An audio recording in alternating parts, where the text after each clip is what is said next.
According to a report presented by religious groups working with deported migrants in Honduras, insecurity has become the main reason why thousands of families are leaving the country. Here's Gerardo Torres.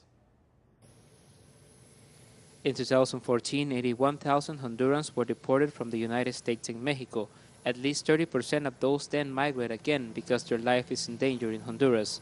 This is according to a report presented by the San Carlos Borromeo missionaries that voluntarily assist returned migrants. We know that this number is underestimated because many people are afraid to declare that they need protection. But we know that right after leaving the migratory reception office at the Correntino border, they immediately try to leave the country because they can't be here.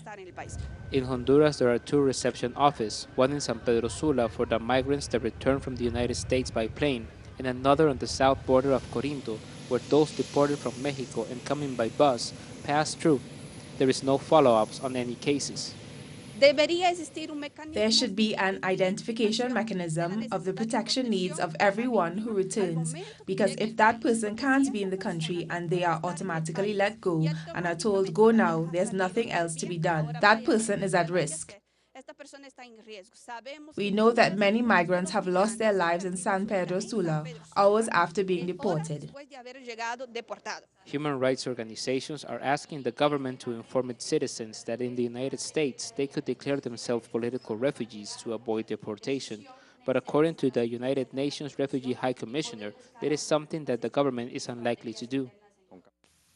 These are information campaigns, but if the government ran with them, it would look as if the government was encouraging its citizenship to leave the country, and that goes against what any government would normally do.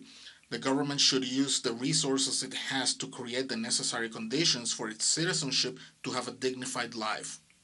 Thousands of Hondurans are fleeing because of violence. The numbers are high enough to demand an international humanitarian alert, but because of the lack of awareness about the issue globally and the lack of organization of the victims, this is still an unnoticed problem.